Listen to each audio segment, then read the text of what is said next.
দিয়ে ধন দেখে মন কায়রা নিতে কতক্ষণ, এই কথাটা কেন বললাম একটু পরে আপনাদের সাথে শেয়ার করতেছি। আসসালামু আলাইকুম, কেমন আছেন সবাই? আশা করি ভালো আছেন। ওয়েলকাম করতেছি আমার নতুন একটি ভিডিওতে। অনেক দিন পর আপনাদের সাথে একটা লং ভিডিও শেয়ার করতেছি, আশা করি সবার ভালো লাগবে। এরপর স্ত্রীকে কেন ভালো লাগে না, প্রকৃতির প্রতিশোধ। আমার স্ত্রীকে আমি ভালোবেসে বিয়ে করেছিলাম, কিন্তু যখন পরিপাটি প্রেমিকাটা অগোছালো স্ত্রী হয়ে গেল তখন কেন জানি আমার কাছে আর ওকে ভালো লাগতো না। মেয়েটা অল্পতেই খুশি হয়ে যেত। আমার মনে আছে যখন ওর সাথে আমার বিয়ে হয় তখন আমার মাস শেষে বেতন ছিল 15,000 টাকা। এই টাকাটা ও কত হ্যাপি ছিল তা আমি কাউকেই বোঝাইতে পারবো না। আমি থেকে শুরু করে আমার পরিবারের প্রতিটা মানুষের খেয়ালও রাখতো। আমার দিন শেষে চাইতো একটু ভালোবাসা, যেটা আমি সময়ের সাথে সাথে দেওয়া কমিয়ে দিলাম। আস্তে আস্তে আমার পজিশন ভালো হতে রইল। আমার চিন্তাধারা হলো উন্নত, কিন্তু সংসারের চাপে পড়ে ওর ঠিক আগের মতোই রয়ে গেল। আমার 15,000 বেতনে 30,000 গিয়ে ঠেকলো। ঘর পরিবর্তন হলো, আমি পরিবর্তন হলাম।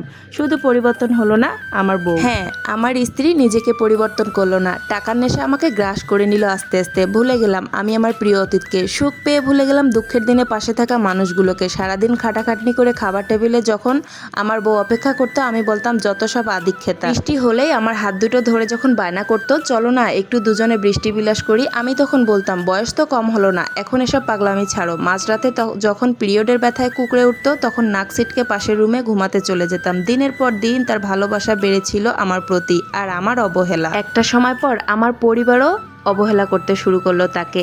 যার হাতের রান্না সবাই তৃপ্তি নিয়ে খেত, এখন নাকি তার রান্না ভালো হয় না। যে ওষুধ না দিলে আমার বাবার ওষুধ খাওয়ার কথা মনে থাকতো না, আজকাল নাকি সে ভুল ওষুধ দিয়ে আমার বাবাকে মেরে ফেলার প্ল্যান করেছে। একটা সময় আমাদের বাড়িতে থাকার মতো কোনো সম্বল খুঁজে পেল না আমার বউ, তাই সরাসরি বলেই দিল আমি তোমাকে ডিভোর্স দিতে চাই। সেদিন খুব অবাক নয়নে চেয়েছিল, কোনো প্রতিবাদ করেনি। হয়তো সে বুঝতে পেরেছিল তার এই বাড়ির প্রয়োজন ফুরিয়েছে। তারপর সেই অনাকাঙ্ক্ষিত সময় এলো যখন আমার বউ আমার ডিভোর্স হবে। সেদিনও সবটা কি সুন্দর করে মেনে নিয়েছিল, কোনো প্রতিবাদ করেনি। এমনকি কাবিনের টাকাটাও নিল না। উকিল যখন বলল সে কেন টাকাটা নেবে না, তখনও বলল যে মানুষটাই আমার হয়নি, তার টাকা দিয়ে আমি কি করব। ওর বাবা সেদিন আমায় একটা কথা বলেছিল, আল্লাহ দিয়ে ধন দেখে মন কায়রা নিতে কতক্ষণ। কথাটার মানে সেদিন না বুঝলেও আজ ঠিক বুঝতে পারি। 3 মাসের মধ্যে চাকরি হারালাম মিথ্যা অপবাদে। বড় বোনকে স্বামী লাথি মেরে বাপের বাড়ি পাঠায় দিল। বাবার ভুল ওষুধে অবস্থা শয্যাশয়ী। মা ভুলে তরকারিতে লবণ না দিয়ে ফেলে রাখে। আর আমি এক সময় কর্পোরেট অফিসার, এখন ফুটপাতে ফুল বিক্রি করি। যে ভালোবাসার মর্যাদা আমি দিতে পারিনি, আজ সেই ভালোবাসা অন্যের কাছে বিক্রি করি।